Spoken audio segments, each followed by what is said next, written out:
So in today's video, I'm going to help you understand the secrets to how fearful avoidants open up and exactly what you need to do in a relationship with a fearful avoidant to assist them in opening up and being more vulnerable.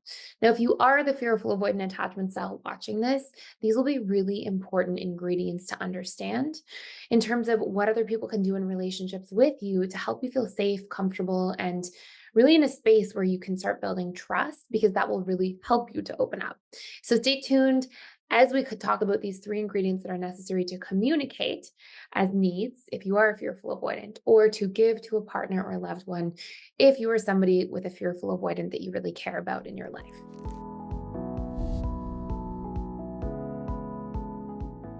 I do want to say that by the end of this video, my goal for you is that you have three powerful tools in your toolkit to help assist you in thriving relationships, building deeper connection, and having more understanding and compassion for yourself and for others. Also, if you're new here, my name is Thais. I'm the founder of the Personal Development School. I put pretty much daily videos on this YouTube channel all about the subconscious mind, attachment styles, and how to really recondition our attachment styles. It's not just like how to understand your attachment style, but actually how to heal to become more secure because statistically, securely attached people have the easiest time in relationships. And if you don't want to miss any content, please consider subscribing. So here are the three major things that fearful avoidants need to have in order to feel safe opening up. The first biggest thing is they need to have presence from their partner. And I do not mean gifts. I mean like attunement, somebody to be fully present with them. Fearful avoidance will really close down if they don't feel like they have their undivided attention of a loved one. They really yearn for that sense of feeling really seen and really heard because somebody's paying attention to them. Fearful avoidants are so good at attuning to others, and they do this all the time, but oftentimes they feel like they're doing this in kind of a one-way dynamic with others where they're so attuned, almost at the expense of somebody being able to give that back to them. So not only is this sort of like an act of love to your fearful avoidant loved one, or to understand about yourself as receiving if you are a fearful avoidant, but this is also something that will really help you feel like relationships don't burn you out if other people are tuning to you and as present with you as you are with them. And it's a huge thing to ask for in your relationships if you are FA because it will help you understand like this is almost like its own love language for fearful avoidance, to be quite honest, because it's so meaningful. Number two, emotional validation. Fearful avoidants grow up doubting themselves and their emotions and their inner world. They learn to repress their boundaries, put their needs last, deny their feelings, and it makes them feel generally quite unsafe in their relationship to themselves, even though they may not consciously recognize that.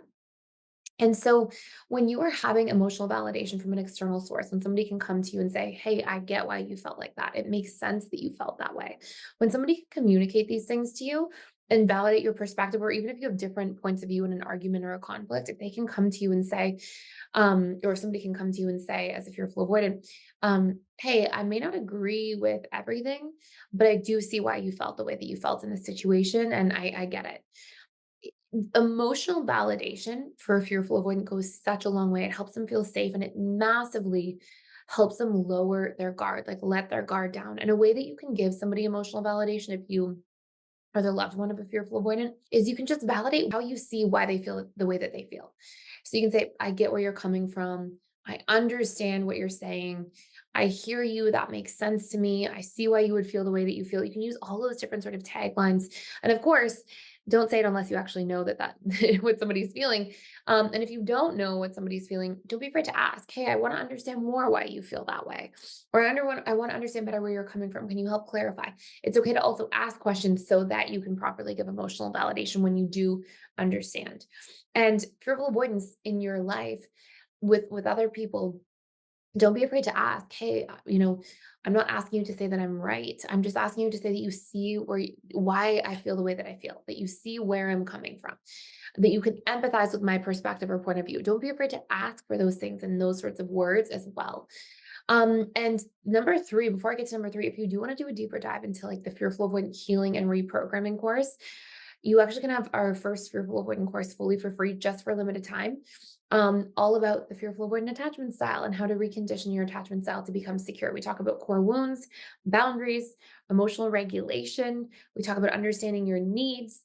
And we talk about being able to communicate properly with other people so you can get seen and heard. And you can check it all out fully for free, just for a limited time using the link below. And number three, What a fearful avoidant needs is consistency. Now, most fearful avoidants will tell you, no, I need novelty, I need excitement. You do need that. You need that as well. But where it gets confusing is that fearful avoidance to feel safe, they need consistency too. They need to know that somebody's going to text them back. They need to know that somebody's going to be there if they need them. They need consistency to build trust, which will help them lower their guard or sort of lower all those big walls. They need consistency a ton, but often they don't realize this about themselves because it's secondary to novelty. And so, novelty almost like obscures the need for consistency. You can be somebody who needs to explore and try new things and discover, but also needs emotional consistency from your relationships. Those are not separate things.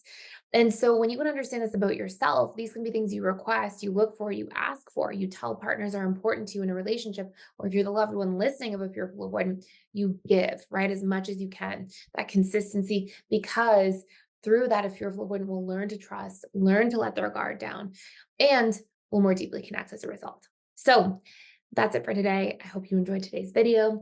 I put pretty much daily YouTube videos out here on this channel. So if you don't want to miss any, please consider subscribing. We talk all about attachment styles, the subconscious mind, reconditioning, and a whole bunch of different tips and tools for empowered relationships. So thank you for stopping by, and I can't wait to see you in future videos.